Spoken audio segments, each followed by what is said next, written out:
Bonjour à toutes et à tous.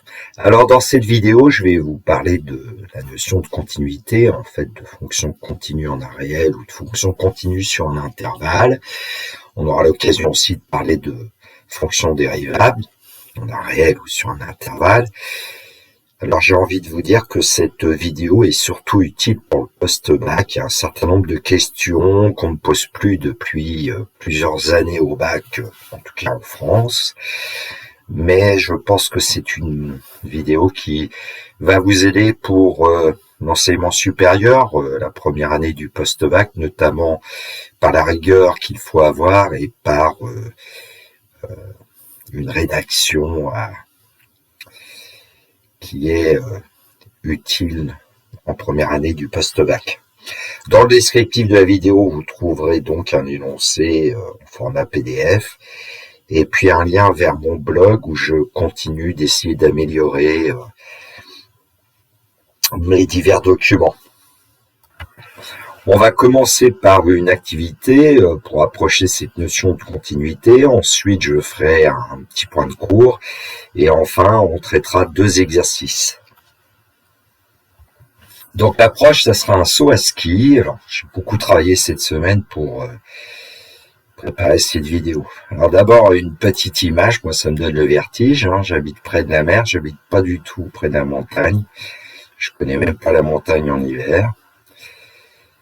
Et puis, une autre photo, on voit 3 tremplins, un petit, un moyen, un grand. Alors, si on regarde le grand tremplin, on peut imaginer quasiment le saut à ski du compétiteur. Alors, il descend le long de ce tremplin et ensuite, il va s'élever dans les airs, fait comme l'oiseau, aurait dit le chanteur Michel Fugain. Et puis ensuite, il va tomber sur la piste et puis ensuite s'arrêter. Alors quand on regarde l'extrémité droite du tremplin, on voit qu'elle est quand même bien au-dessus de la piste de ski.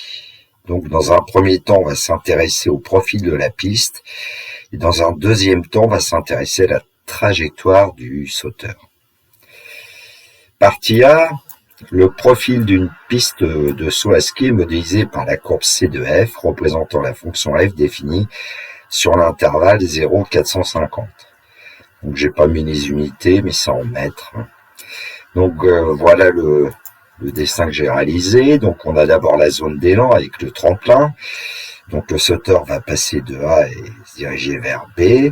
Mais nous, ce qui nous intéresse ici, c'est la piste de ski. Ensuite, il y a la zone de réception avec la piste de réception qui commence au point C quasiment et qui rejoint le point D, puis le point E.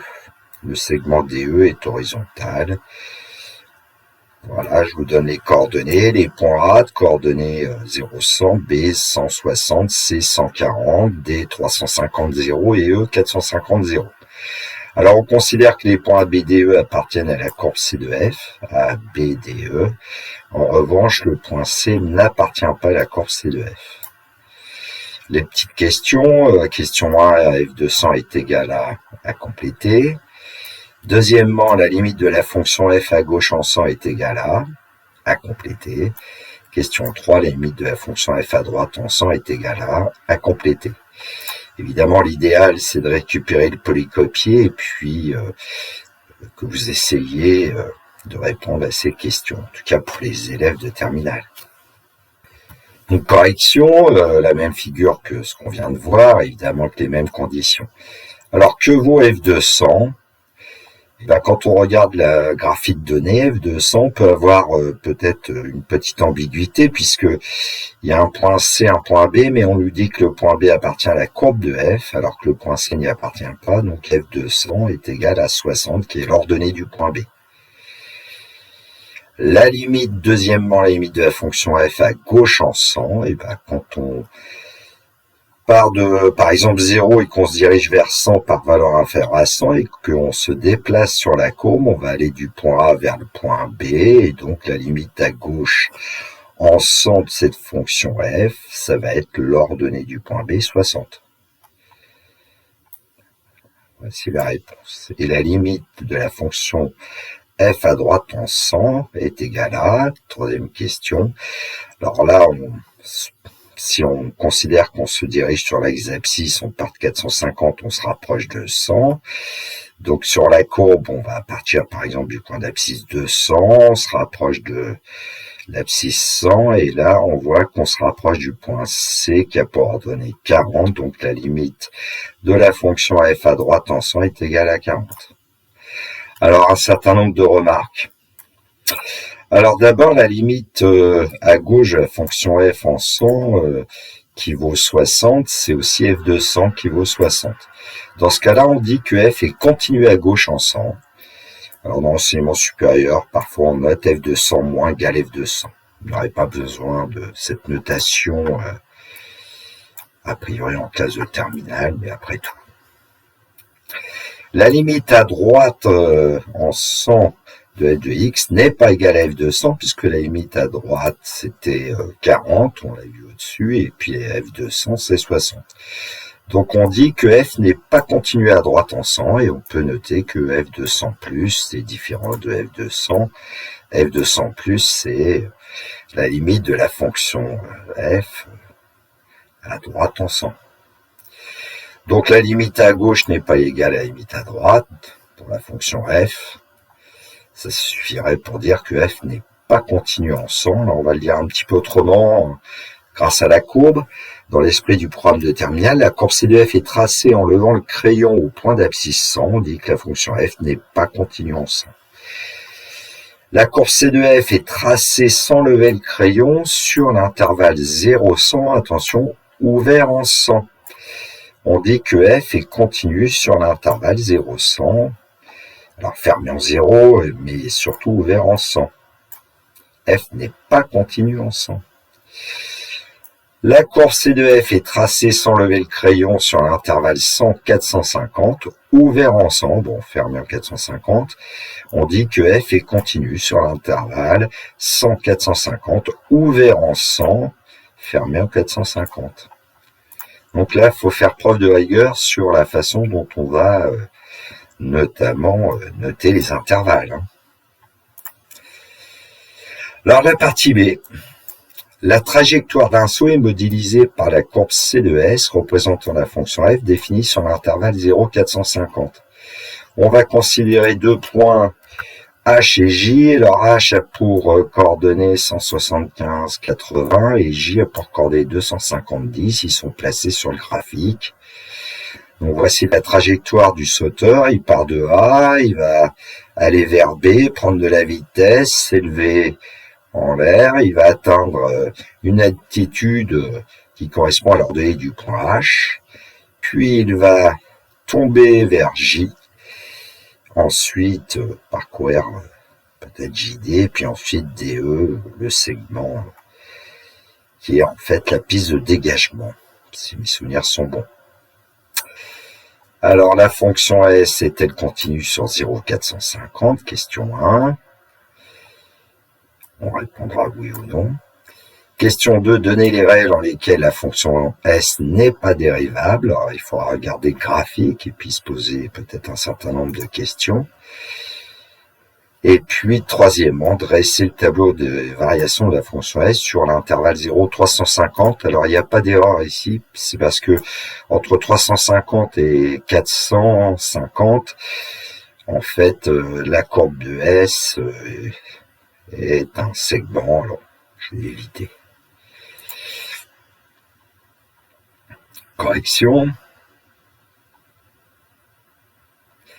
La fonction S est-elle continue sur 0,450? C'était la question 1.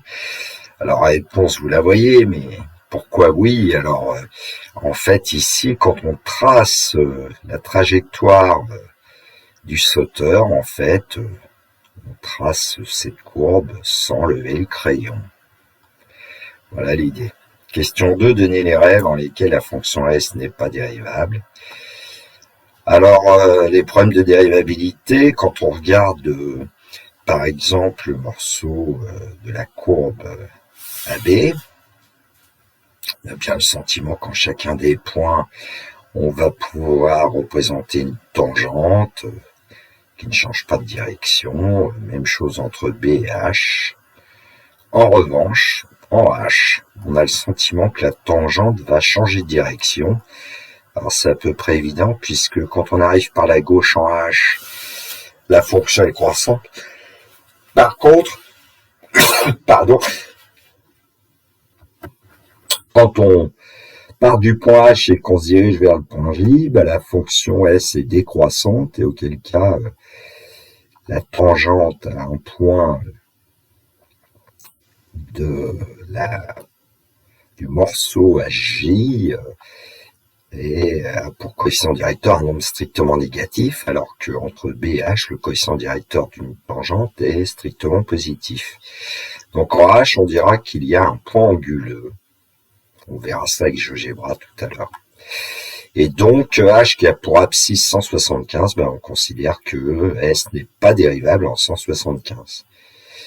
Alors même chose en J, en fait, alors là c'est pas tout à fait la même raison, puisque quand le sauteur se déplace de H vers J, le coefficient directeur de la tangente est négatif. Quand il est entre J et D, le coefficient directeur de la tangente est aussi négatif. Alors que se passe-t-il en J? Il y a une direction à gauche de la tangente qui ne doit pas être la même direction à droite de la tangente en J. Donc on considère que S n'est pas dérivable en 250.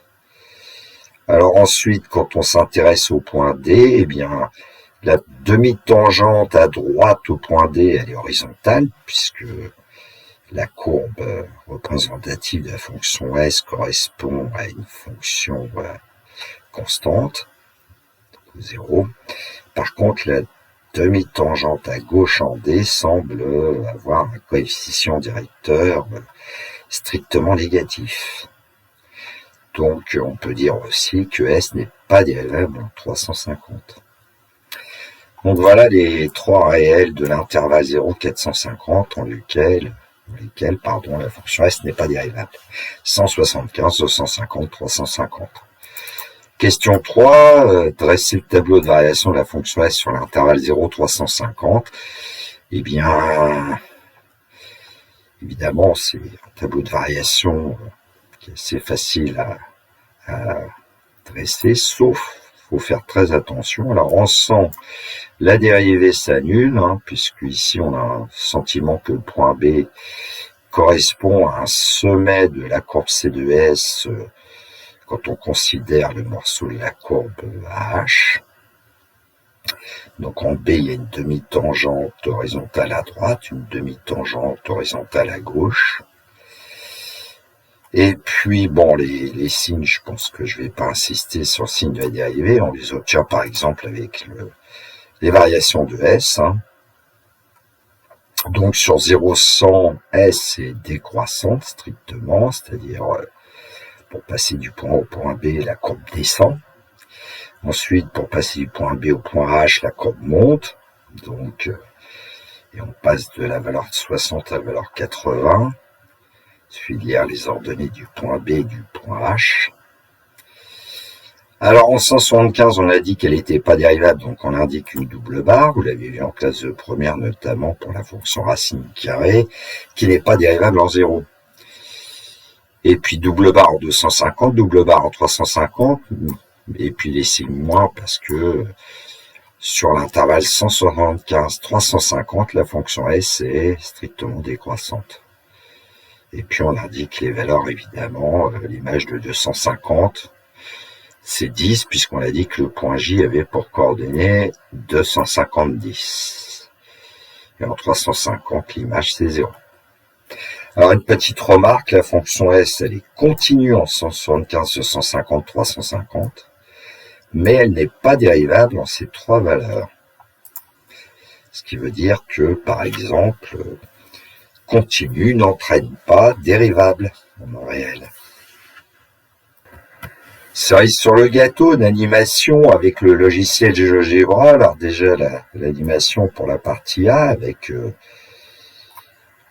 s'intéresse au profil de la piste de ski, donc j'anime, et puis quand elle va arriver en B, évidemment là le sauteur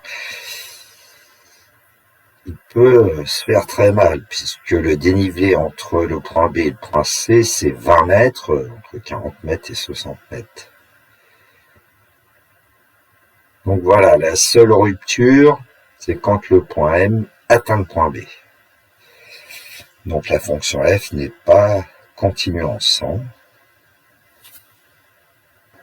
Deuxième cerise sur le gâteau, là on va s'intéresser plutôt à la trajectoire du sauteur. Alors le sauteur est représenté par le point S. Bon, le point M a pour abscisse la même abscisse que le point S, c'est pour voir en fait un petit peu le dénivelé entre finalement le sauteur et la piste de ski. Alors on va animer un peu, peut-être. Allez. Donc au point S, on a tracé la tangente T. Pour l'instant, tout se passe bien. Et là, pouf, au point H, changement de direction. Au point J, pouf, changement de direction. Et au point D, pouf, changement de direction. Alors, je pense que ça doit pouvoir suffire pour que vous sentiez bien que la fonction petit s n'est pas dérivable en 175, 250 et 350.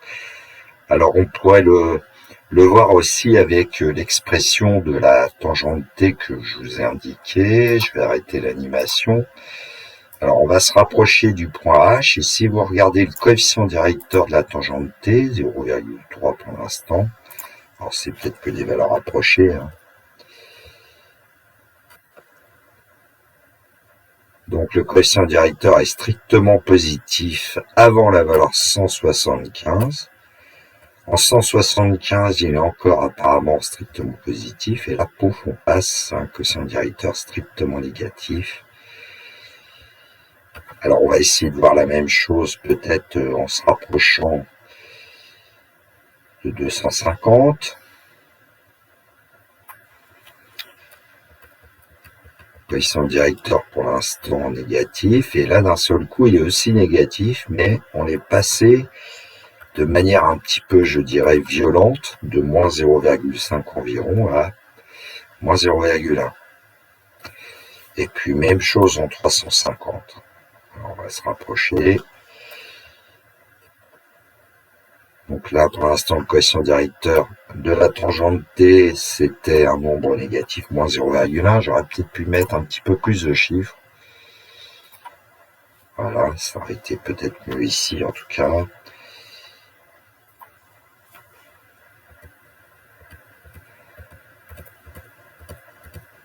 Donc là, on est à 349,9, coefficient directeur moins 0,06, et là, à un moment donné, 350, c'est toujours à peu près moins 0,06, et on passe directement à 0. Le cours, paragraphe 1, les généralités, sur la continuité, définition, la fonction f est définie sur un intervalle grand I de grand R. Premièrement, on dit que f est continu en un réel a de i si la limite de f de x quand x tend vers a est égale à f de a. Ce qui veut dire aussi que la limite quand h tend vers 0 de f de a plus h égale f de a, il suffit de faire un petit changement de variable, petit x égale à plus h, quand h tend vers 0, x tend vers a. Deuxièmement, la fonction f est continue sur un intervalle grand I, signifie que f est continu en tout réel de grand I. Alors l'interprétation graphique, on dit que la fonction f est continue sur l'intervalle I si et seulement si la courbe C de f est tracée sur I sans lever le crayon. Bon, c'est un peu naïf comme interprétation graphique, mais ça suffit pour la classe de terminale. Une propriété que je vais démontrer, la démonstration n'est pas au problème de terminale, mais c'est une propriété que j'estime très importante. Si la fonction f est dérivable en un réel a de I, alors la fonction f est continue en A. Donc, entre guillemets, dérivable entraîne continu. Une preuve, on suppose donc ici que la fonction f est dérivable en un réel a de I. Alors, qu'est-ce que ça veut dire qu'une fonction f est dérivable en un réel a de I? D'après le cours de première, c'est que le taux de variation f de a plus h moins f de a sur h va tendre vers un réel qu'on va appeler f' de a quand h tend vers 0. Alors, en partant de f de a plus h moins f de a sur h, Et en multipliant par h, on va obtenir que le numérateur f de a plus h moins f de a, et en ajoutant f de a, on va obtenir évidemment f de a plus h. Donc ici, ça peut être impressionnant peut-être au départ de voir une écriture comme ça, mais je viens de vous expliquer comment on l'obtient. Et donc pourquoi faire apparaître cette expression? Parce que déjà, on veut la limite quand h tend vers 0 de f de a plus h. Alors on sait que f de a va tendre vers f de a, puisque ça ne dépend pas de h. Ensuite, on va avoir h qui tend vers 0, et puis on va avoir le taux de variation qui va tendre vers f' de a, et donc f' de a fois 0, ça va donner 0. Et donc, on va avoir la limite de f de a plus h quand h tend vers 0, qui va être égale à f de a, et donc f sera continu en a. Voilà pour les idées. Ensuite, on rédige. Donc, la limite de h, c'est 0 quand h tend vers 0. Je m'occupe pour l'instant du deuxième terme. Et la limite quand h tend vers 0 de f de a plus h moins f de a sur h, c'est f' de a. Et donc, par produit, on va avoir la limite de h facteur de f de a plus h moins f de a sur h, qui est égal à 0 quand h tend vers 0. Et donc, la limite quand h tend vers 0 de f de a plus h, c'est f de a, et donc f est continu en a. Une conséquence immédiate, c'est que si la fonction f est dérivable sur i, alors la fonction f est continue sur i. F étant dérivable sur i, f est dérivable en tout réel de i, donc f est continu en tout réel de i, et donc f est continu sur i. Une remarque, et on l'a déjà rencontré dans l'approche, on a vu que parfois la fonction s était continue en un réel, mais pas dérivable en ce réel. Par exemple, on peut prendre la fonction valeur absolue qui est continue en 0, mais n'est pas dérivable en 0. Au point haut d'abscisse 0 de cette courbe de la valeur absolue, vous avez une demi-tangente à droite qui a pour coefficient directeur 1 et une demi-tangente à gauche qui a pour coefficient directeur moins 1. Donc on dit que le point haut est un point anguleux. La fonction valeur absolue n'est pas dérivable en 0. En revanche, elle est continue. Le V de valeur absolue. Paragraphe 2, fonction continue de référence et opération. Alors, une propriété qu'on admet, des choses qu'on pourrait démontrer assez aisément. Une fonction polynôme est continue sur tout intervalle de son ensemble de définitions. La démonstration serait simple puisqu'on sait qu'une fonction polynôme est dérivable sur tout intervalle de son ensemble de définitions. Une fonction rationnelle est continue sur tout intervalle de son ensemble de définitions. Une fonction rationnelle, c'est un quotient de polynôme. Et le quotient de polynôme qui est défini sur un intervalle est dérivable sur cet intervalle, donc continue sur cet intervalle. La fonction exponentielle est dérivable sur R notamment, et donc la fonction exponentielle est continue sur R et donc sur tout intervalle de son ensemble de définitions. La fonction racine carrée est continue sur tout intervalle de 0 plus infini fermé en 0. Alors attention, la fonction racine carrée, elle est seulement dérivable sur l'intervalle 0 plus infini ouvert en 0. Donc continue sur l'intervalle 0 plus infini ouvert en 0. Alors pourquoi elle est continue en 0? Il faudrait le justifier, ce que je ne vais pas faire ici. Et puis la fonction valeur absolue, on vient de voir qu'elle est continue sur R, donc continue sur tout intervalle de R. Alors une autre fonction qui était au programme de terminale scientifique, et quand on est passé à la spécialité maths, elle apparaît plus trop dans les programmes, et pourtant c'est une fonction très importante, la fonction partie entière, on en entend parler de toute façon. Elle est continue en tout réel qui n'est pas un entier et discontinue en tout entier. Alors discontinue, se dire n'est pas continue. Voilà la représentation graphique de la fonction partie entière sur à peu près moins 3 jusqu'à 3. Et donc je rappelle que la partie entière d'un réel, c'est le plus grand entier relatif inférieur ou égal à ce réel. Partie entière de 3,14, c'est 3. Partie entière de moins 3,14, attention, c'est moins 4. Bon, je vais peut-être pas trop insister, la vidéo va être longue, je ne vais pas vous faire voir de choses avec GeoGebra. J'ai déjà fait dans une vidéo sur les limites, je crois. La propriété suivante qui est aussi admise, c'est que la somme, le produit, le quotient, la racine carrée, la valeur absolue et la composée de fonctions continues définies sur l'intervalle i sont des fonctions continues sur cet intervalle i. Alors pour le démontrer, on pourrait le faire grâce à la notion de limite et les opérations sur les limites, mais on avait admis ces opérations sur les limites, donc dans le programme de terminal, on admet cette propriété. Un petit exemple quand même, la fonction f est définie sur grand R par f de x égale valeur absolue de x carré moins 4x plus 3. Alors on a introduit la fonction g définie sur R par g de x égale x carré moins 4x plus 3, c'est-à-dire la fonction qui apparaissait à l'intérieur des deux barres de valeur absolue. Eh bien, g est une fonction polynôme du second degré, donc elle est dérivable sur R, donc elle est continue sur R. Et donc, sa valeur absolue, qui est la fonction f, est continue sur R. Courbe représentative que vous voyez en dessous, on peut remarquer que g ne sera pas dérivable en 1 et en 3. Bon, on aurait pu tracer aussi la courbe de g. Je ne vais pas le faire. Je ne vais pas non plus vous montrer de GeoGebra. Je l'avais fait quand j'avais commencé par faire cette vidéo et puis j'ai commis une petite erreur à la fin. C'est pour ça que je la recommence. Aïe, aïe, aïe.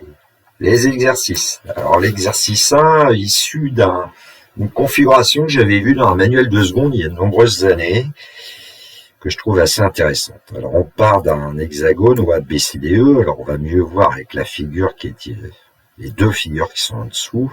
Prenons la première. Voilà, alors on a O, A, B, C, D, E, et en fait il y a un point, notamment K, qui a pour abscisse 4, il est ordonné 0, le point K est tel que OK égale 4. Alors vous avez ED qui va valoir 4, donc en fait OKDE sera un carré de côté 4, et puis KCBA est un carré de côté 6, on a accolé deux carrés l'un à côté de l'autre. Bon, alors j'ai donné aussi les longueurs ici. OA égale AB égale 10, BC égale 6, CD égale 2, DE égale O égale 4. Alors on va considérer un point M du segment OA d'abscisse T réel libre de l'intervalle 0,10. Donc le point M ici a pour abscisse 3. Et ici le point M a pour abscisse 8. Alors on dit que K est le point du segment OA tel que OK égale 4 lorsque T appartient à l'intervalle 0 et 4. Alors fermé en 0 ouvert en 4, on colorie l'intérieur du rectangle MNE. C'est le cas de la première figure. Lorsque T égale 4, on colorie l'intérieur du carré OKDE. Je n'ai pas donné de figure, on imagine bien OKDE. Et puis lorsque T appartient à l'intervalle 4, 10 ouvert en 4, fermé en 10, on colorie l'intérieur de l'hexagone OMNCDE. C'est le cas de la figure où T vaut 8, la figure de droite. Et puis on dit pour tout réel T de l'intervalle 0,10, F de T c'est l'aire de la surface coloriée et G de T c'est le périmètre de la surface coloriée. Alors je me souviens que dans l'exercice que j'avais vu, on s'est intéressé qu'à l'aire, on va voir qu'avec le périmètre c'est aussi intéressant. Bien, les questions. Question A, exprimer F de T pour tout réel T de l'intervalle 0,10. Alors on distinguera évidemment 3 cas, avec ce qu'on vient de voir. Petit b, étudier la continuité de la fonction f sur l'intervalle 0,10, fermé en 0, fermé en 10, à chaque fois. Étudier la dérivabilité de la fonction f sur cet intervalle. Ensuite, question 2a, exprimer g de t pour tout réel t de l'intervalle 0,10.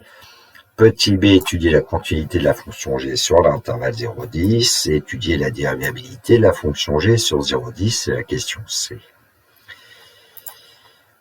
Correction immédiate, exercice 5, question 1, A, exprimer f de t pour tout réel t de 0,10. Alors je vais commencer par le cas simple où t vaut 4, puisque quand t vaut 4, on nous dit qu'on colorie le carré OKDE, et donc f de 4 c'est OK au carré, et donc f de 4 c'est 4 au carré, c'est-à-dire 16. Alors pour tout réel t de l'intervalle 0,4, f de t, on nous dit que c'est l'aire du rectangle OMNE. Donc f de t, c'est le produit de deux dimensions du rectangle. Alors j'ai pris OE fois OM parce que OX c'est 4 et OM ça vaut t. Donc on obtient f de t égale 4t. Pour tout réel t de l'intervalle 4, 10, f de t c'est l'aire de l'hexagone OMNCDE. Et donc là, ce que j'ai fait, c'est que j'ai coupé en deux, entre guillemets, cet hexagone, en considérant d'abord le carré au KDE et ensuite un rectangle KMNC. Alors évidemment, il vaut mieux voir avec la figure. Voilà, et quand t vaut 8 ici, mais bon, on va considérer petit t. Pour avoir l'aire de la zone coloriée, on dit que c'est l'aire du carré au KDE plus l'aire du rectangle KMNC. Alors, pour le calcul de ces deux aires, l'aire du carré au KDE, on l'a déjà calculé, on sait qu'il vaut 16. Et pour l'aire du rectangle KMNC, on peut prendre par exemple la longueur KM. Et KM, c'est OM moins OK. Donc, OM vaut T et OK vaut 4. Donc, OM moins OK va faire KM égale T moins 4. Et la hauteur MN, c'est 6. On y va. Et donc, on va obtenir que f de t, c'est OK au carré plus mn fois km. Et on vient de dire que f de t, ça sera 16 plus... Alors, mn vaut 6 et km vaut t moins 4. En développant, on va obtenir que f de t vaut 16 plus 6t moins 24, c'est-à-dire 6t moins 8. F est ici une fonction affine sur l'intervalle 4, 10 ouvert en 4 fermé en 10. Question 1b, étudier la continuité de la fonction f sur cet intervalle 0, 10, fermé en 0, fermé en 10 à chaque fois. Alors, nous, ici, grâce à ce qu'on vient de faire, on a vu que f est une fonction linéaire sur l'intervalle 0, 4. Alors, fermé en 0, ouvert en 4. C'est important de bien indiquer les bons crochets, j'ai envie de dire. Et donc, f est continue sur cet intervalle 0, 4. Fermé en 0, ouvert en 4. Fonction linéaire, je rappelle, c'est une fonction polynôme de degrés, par exemple. Alors, f est une fonction affine sur l'intervalle 4, 10, ouvert en 4, fermé en 10. Donc, f est continue sur cet intervalle.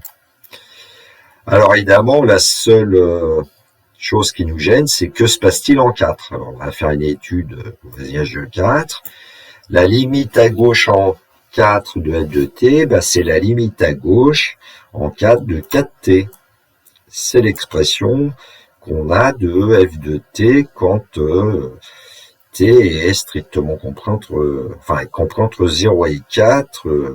0 est autorisé, mais 4 ne l'est pas a priori, mais on va trouver comme limite 4 fois 4, 16. La limite à droite de f de t en 4, c'est la limite à droite en 4 de 6t moins 8. Et 6 fois 4 moins 8 nous donne 16 aussi. Et f de 4 vaut 16 aussi. Donc, en fait, on a la limite à gauche en 4 qui est égale à la limite à droite en 4 de la fonction f. Et puis, c'est aussi égal à f de 4. Et donc, on peut dire que la limite quand t tend vers 4 de f de t, c'est bien f de 4. Donc, f est continue en 4. Bilan, f est continue sur l'intervalle 0,10, fermé en 0, fermé en 10. Question 1c, étudier la dérivabilité de la fonction f sur cet intervalle 0,10. Alors, un peu comme tout à l'heure, on sait que f est une fonction linéaire sur l'intervalle 0,4, fermé en 0, ouvert en 4, donc f est dérivable sur 0,4, fermé en 0, ouvert en 4. Pour tout réel t de cet intervalle, f de t c'est 4t, donc la dérivée f' de t c'est 4. Alors, on sait que f est une fonction affine sur l'intervalle 4, 10, ouvert en 4, fermé en 10, donc f est dérivable sur cet intervalle. Et pour tout réel t de cet intervalle, f de t qui vaut 6t moins 8 a pour dérivée f' de t égale 6. Alors, on sait que f est continu en 4, mais là, ici, on voit que le nombre dérivé de f en 4 moins, c'est-à-dire le nombre dérivé à gauche, vaut 4. Alors que le nombre dérivé en 4 à droite vaut 6. Donc f n'est pas dérivable en 4. Bilan, f est dérivable sur l'intervalle 0,4 fermé en 0 ouvert en 4. f est aussi dérivable sur l'intervalle 4,10 ouvert en 4 fermé en 10, mais f n'est pas dérivable en 4.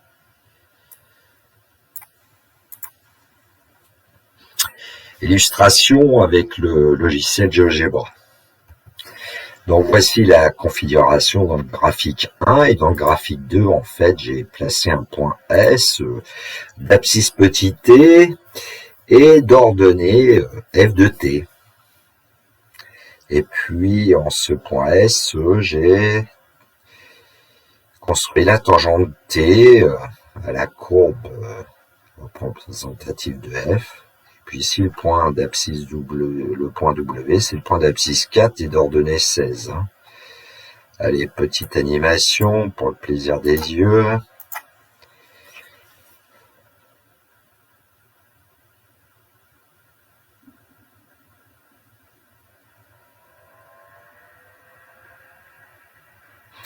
Donc, on peut conjecturer que la fonction f est continue sur 0,10, mais n'est pas dérivable en 4, puisqu'il y a un changement de courbe de direction de la tangente t.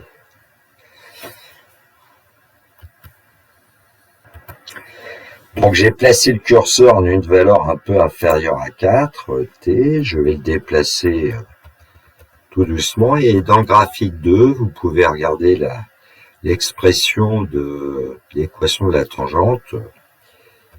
On a t qui est pour l'instant pour équation réduite y égale 4x, coefficient directeur 4. Et que va-t-il se passer quand on va dépasser 4? Voilà, changement de direction de la tangente, puisque le coefficient directeur maintenant de la tangente t, c'est 6. Voilà. Maintenant, on va s'intéresser au périmètre, et donc on a question de A, exprimer G de t pour tout réel t de l'intervalle 0,10.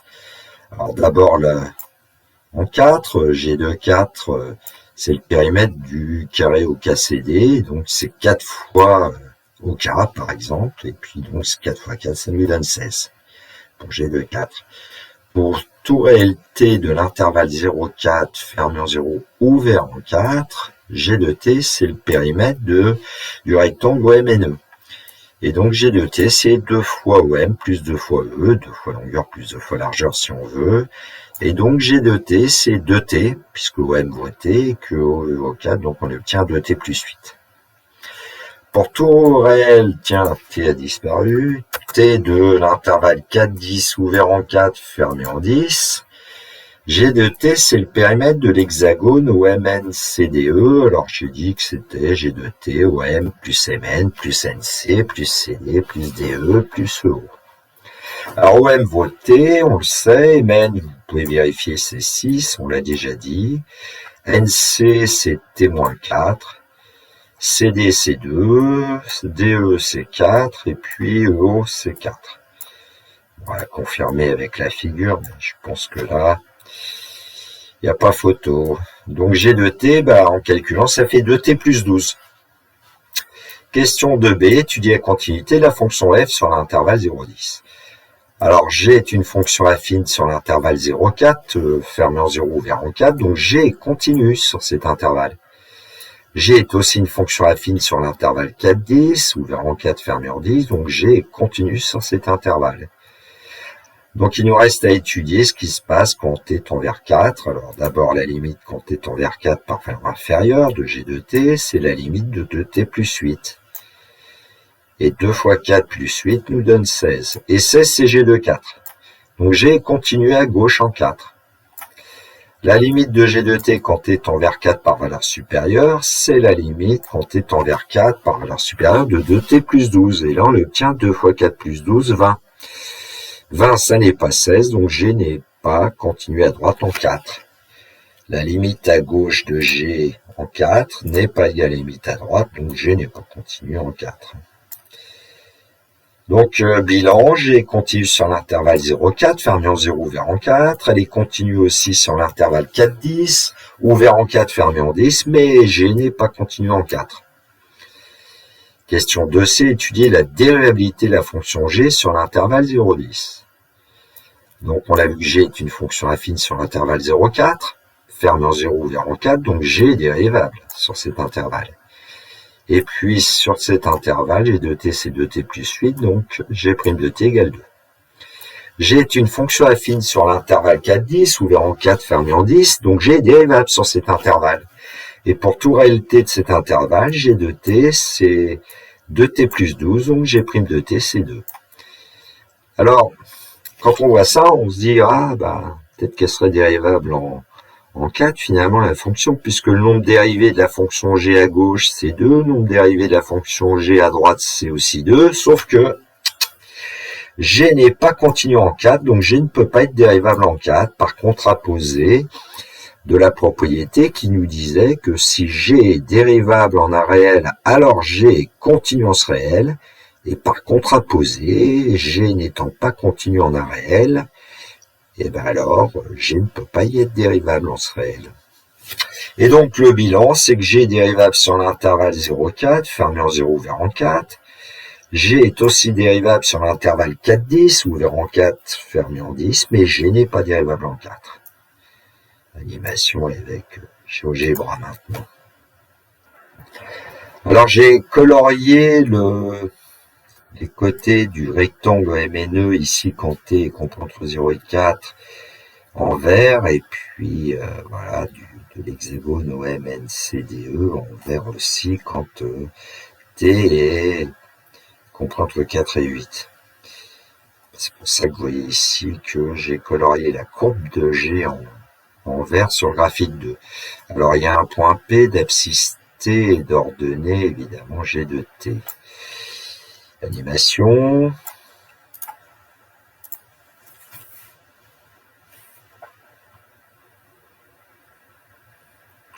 Donc on a pu remarquer la discontinuité en 4. Point P pour l'instant décrit courbe, et puis quand t atteint 4, eh bien il y a un saut de discontinuité. On va le regarder tout doucement. Donc je vais faire approcher t de 4 par valeur inférieure. Ici l'incrément c'est 0,01. Donc si on regarde le graphique 2, le point P se rapproche du point U.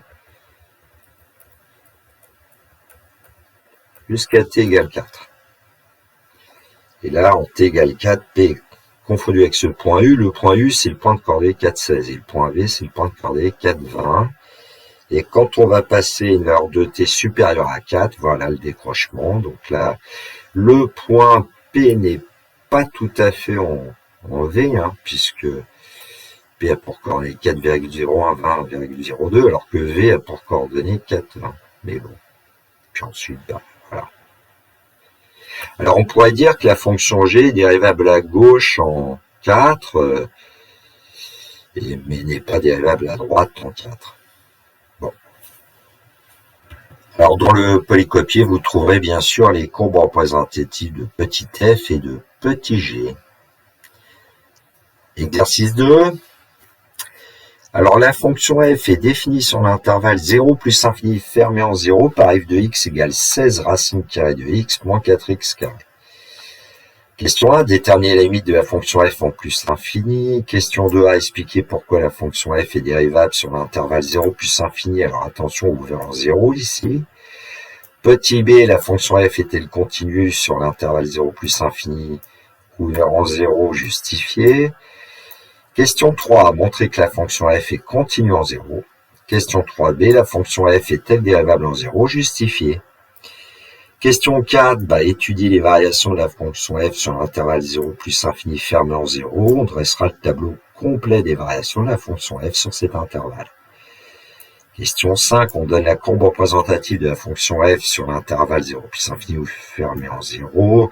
Représenter les tangentes à la courbe c de f au point O d'abscisse 0 et au point S d'abscisse 1. Bon. Là, ça nous indique quand même les variations de f, ça aide beaucoup la courbe. De toute façon, si elle n'est pas donnée le jour d'un exercice de bac, si on vous donne l'expression de la fonction, j'ai envie de dire, vous pouvez toujours commencer à tracer la courbe représentative sur votre calculatrice, ça va vous aider. À vos feuilles et vos stylos, si vous le voulez, la correction dans un instant. Question 1. Déterminer la limite de la fonction petit f en plus l'infini. Alors, pour tout réel x de l'intervalle 0 plus l'infini fermé en 0, je rappelle l'expression de f de x, c'est 16 racine carrée de x moins 4x carré.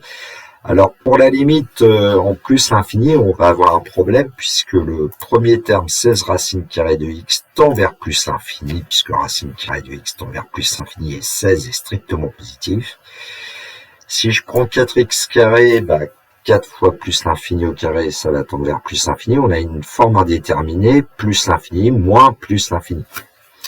Donc, on va essayer d'exprimer f de x autrement. Pour tout réel x de l'intervalle 0 plus infini fermé en 0, je vais dire que f de x, qui est égal à 16 racine carrée de x moins 4x carré, je vais mettre en facteur tout simplement 4 racines de x, puisque 16 et 4 sont des multiples de 4, et puis je vais mettre racine de x, ce qui fait qu'on obtient 4 racines de x, facteur de 4 moins x racine de x.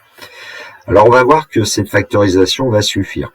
En général, ce qu'on fait, c'est qu'on essaye de placer le terme prépondérant en facteur. J'en avais parlé dans des vidéos sur les limites, et le terme prépondérant ici, c'est plutôt, j'ai envie de dire, x carré par rapport à racine de carré de x, parce que x carré tend vers plus l'infini beaucoup plus rapidement que racine carré de x. Alors si vous mettez x carré en facteur, ou 4x carré en facteur, ou moins 4x carré en facteur, vous allez faire apparaître un démulateur, et puis ce démulateur va s'annuler en 0, donc il faudrait mettre ici un crochet ouvert.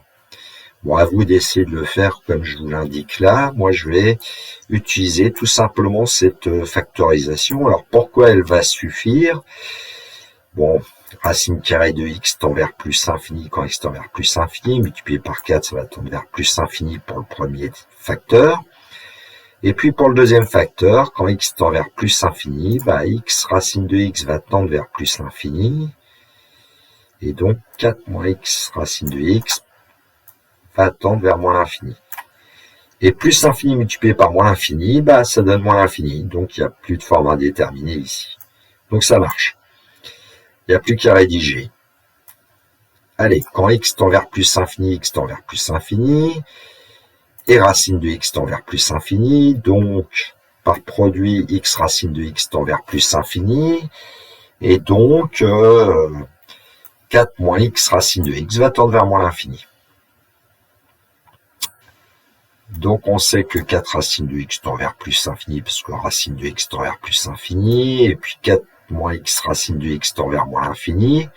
Donc, par produit, 4 racine de x moins facteur de 4 moins x racine de x tend vers moins l'infini, puisque plus infini multiplié par moins l'infini donne moins l'infini. Et donc, la limite, quand x tend vers plus infini de f de x, c'est moins l'infini. Question 2a, expliquer pourquoi la fonction f est dérivable sur 0 plus infini ouvert en 0. Alors, c'est ici qu'on rédige. C'est ce qu'attendent les professeurs du post-bac. Allez, pour tout réel x de 0 plus infini ou fermé en 0, f de x, c'est 16 racine carrée de x moins 4x carré. Donc, on a la différence de deux fonctions. Alors, en fait, je vais plutôt utiliser la somme en disant que je vais poser u de x égale 16 facteur de racine de x, et puis v de x égale moins 4x carré. C'est ce qui est écrit en dessous pour tout réel x de 0 plus infini. Alors, on s'intéresse d'abord à la fonction u.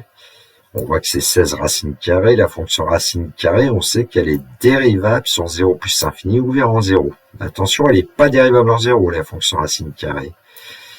Et donc, u est dérivable sur cet intervalle 0 plus infini ouvert en 0. V est une fonction polynôme, donc v est dérivable sur 0 plus infini ouvert en 0. Comme u et v sont toutes les deux dérivables sur cet intervalle 0 plus infini ouvert en 0, la somme de u et de v qui est égale à f est dérivable sur 0 plus infini ouvert en 0, d'après un théorème de première. Alors, la question 2b, la fonction f est-elle continue sur cet intervalle 0 plus infini ouvert en 0? Justifié, f est dérivable sur 0 plus l'infini ouvert en 0, donc f est forcément continue sur 0 plus infini ouvert en 0, d'après un théorème de cours. Question 3, montrer que la fonction f est continue en 0. Alors la fonction racine carrée est continue en 0, donc u est continue en 0. V c'est une fonction polynôme, donc v est continue en 0. Et comme u et v sont continues en 0, on peut affirmer que la somme u plus v qui est égale à f est continue en 0. Question 3b, la fonction f est-elle dérivable en 0? Justifiée. Alors, on va revenir au taux de variation que j'ai appelé g de h. F de 0 plus h moins f de 0 sur h. Alors ici, attention, c'est pour tout réel h de l'intervalle 0 plus infini ouvert en 0, puisqu'on divise par h, on n'a pas le droit à la valeur h égale 0. Alors le calcul du numérateur est de 0, ça vaut 0, c'est à peu près, j'ai mis que c'était limpide, 16 racine carrée de 0 moins 4 fois 0 au carré, ça vaut 0. Et puis f de 0 plus h, c'est f de h. Donc on va écrire g de h, c'est 16 racine carrée de h, moins 4h carré divisé par h. Alors, on a une forme indéterminée 0 sur 0. On va essayer de modifier cette expression pour en trouver la limite quand h tend vers 0.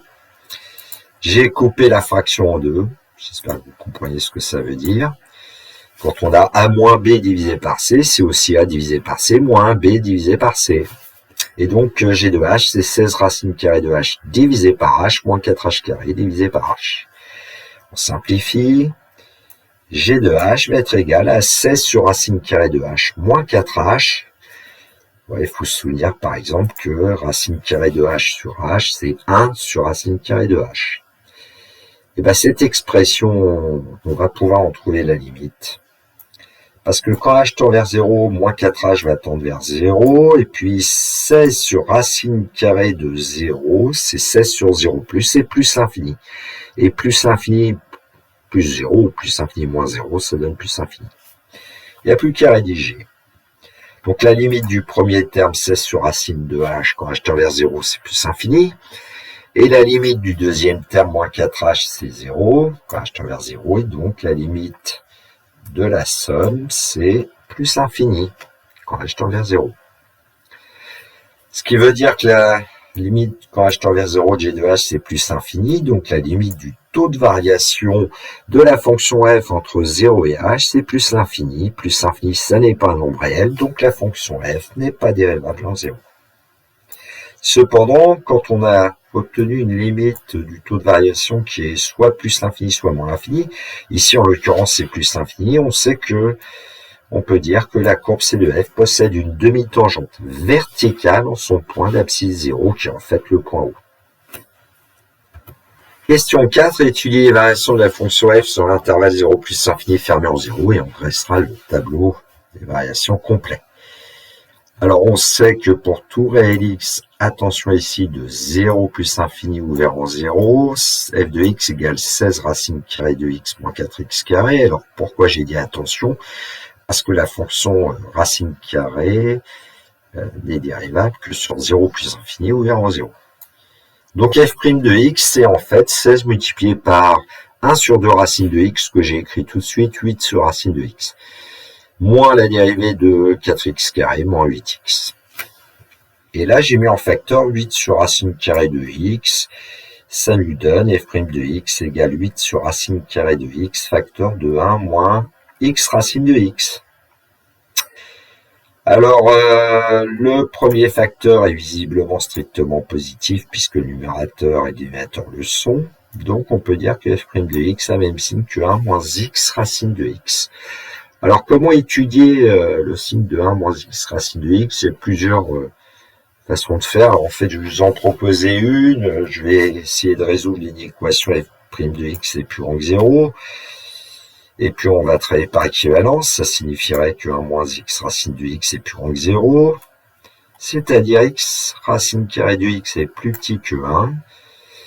Et là, j'ai x racine carrée de x et 1 qui sont des nombres positifs. Donc, je vais pouvoir passer au carré en gardant l'équivalence. Alors, attention avec les nombres négatifs, ça ne marcherait pas.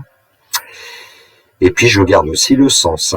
Et donc, x racine de x, le tout au carré est inférieur à 1 au carré. Alors, pourquoi passer au carré? C'est pour, entre guillemets, tuer la racine carrée. X racine de x, le tout au carré, va donner x carré fois x, c'est-à-dire x au cube, qui va être plus petit que 1. Et là, par propriété de la fonction cube, La fonction cube, c'est une fonction de référence. On sait qu'elle est strictement croissante sur R. Et x cube est inférieur à 1 au cube va être équivalent à x inférieur à 1. Bon, ici, je suis peut-être allé un peu vite, mais à vous de regarder un petit peu ce qui se passe avec cette fonction cube. Et puis donc, on va pouvoir dire que f' est strictement positif sur l'intervalle 0,1, ouvert en 0 ou ouvert en 1, f' de 1 vaut 0, et f' est strictement négatif sur l'intervalle 1 plus l'infini, ouvert en 1. Ainsi, on a les variations de f. F est strictement croissante sur l'intervalle 0,1, ouvert en 0, fermé en 1, et f est strictement décroissante sur l'intervalle 1 plus l'infini, fermé en 1. On a besoin de f de 1. Et donc f de 1, on calcule, c'est 16 racine carrée de 1 moins 4 fois 1 au carré, 16 moins 4, ça nous donne 12. Alors le tableau de variation, bon, il faut faire quand même attention un petit peu à bien indiquer le double part en 0, puisqu'on a vu que la fonction f n'était pas dérivable en 0. Bon, ensuite, je vous laisse le lire. On indique f de 1 égale 12, et puis la limite en plus infini de f qui est moins l'infini, et puis on indique les flèches en fonction du signe de la dérivée. Question 5, on donne la courbe représentative de la fonction f sur cet intervalle 0 plus infini fermé en 0. Représenter les tangentes à la courbe C de f au point O d'abscisse 0 et au point S d'abscisse 1. Alors ce qu'il faut faire, c'est qu'au point O, on va tracer une demi-tangente verticale vers le haut. Et puis au point S, qui est le sommet de la courbe, on va tracer une demi-tangente horizontale vers la gauche, et puis une demi-tangente horizontale vers la droite. Voilà, puisque f' de 1 vaut 0. Alors ici, on peut constater, on pourrait dire, tiens, si on nous demandait le signe de la fonction f, alors f de 0 vaut 0, ensuite on pourrait dire que f est strictement positif sur 0 jusqu'à une certaine valeur là, qui est proche de 2,5.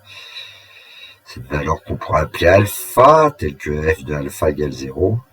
Et puis sur alpha plus l'infini, ouvert en alpha, f est strictement négative. Ce sera le but du prochain épisode de justifier par exemple le signe d'une telle fonction grâce à la continuité. Une animation avec GeoGebra. Donc un point M qui se balade sur la courbe de f. J'ai tracé la tangente en M que j'ai appelée T.